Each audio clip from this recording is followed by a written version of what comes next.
Pourquoi Dieu nous sauve parfois d'une épreuve et d'autres fois il nous laisse foncer droit dans le mur? Le Khatam Sofer révèle un secret totalement inattendu sur Joseph. D'après le verset Genèse 39:11, est rentré à la maison pour faire son travail. Et selon Rachid, d'après certains commentaires, il était bien décidé à fauter avec la femme de Potiphar. Pas besoin de vous faire un dessin. Mais Hachem l'a sauvé en lui montrant le visage de Yaakov Avinu, son père. Or, quand les frères de Yosef veulent le vendre, Hachem ne leur montre pas le visage de Yaakov Avinu. Il laisse l'histoire aller jusqu'au bout. Et c'est là que le Khatam Sofer, le commentaire du Khatam Sofer, demande « Mais pourquoi une telle injustice? Pourquoi un tel deux poids deux mesures ?» On pourra croire que Dieu a abandonné, il l'a laissé croupir au fond de son puits. Mais en fait, c'est tout l'inverse, comme le prouve le verset Genèse 50:20.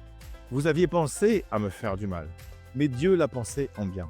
Pour arriver à ce qui arrive aujourd'hui, sauver la vie d'un peuple nombreux. Dit le Khatam Sofer, les frères de Yosef sont en fait des vrais justes, des vrais tzadikim, qui n'auraient jamais été capables d'une telle cruauté. Ils ne pouvaient pas faire un tel acte, vendre Yosef.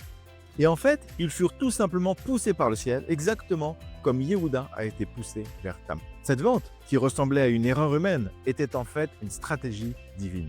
Hachem a bloqué la faute avec la femme de Potiphar, car elle ne servait à rien. Mais il a provoqué la vente de Yosef, car c'était le plan divin. Il s'agissait de sauver le monde. Yosef devait descendre en Égypte pour préparer le blé et sauver sa famille.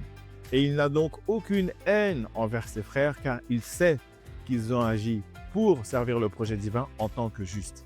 Car derrière chaque épreuve, une bonté cachée de Dieu prépare notre réussite. Et toi, es-tu prêt à devenir ce juste qui va véhiculer le projet divin?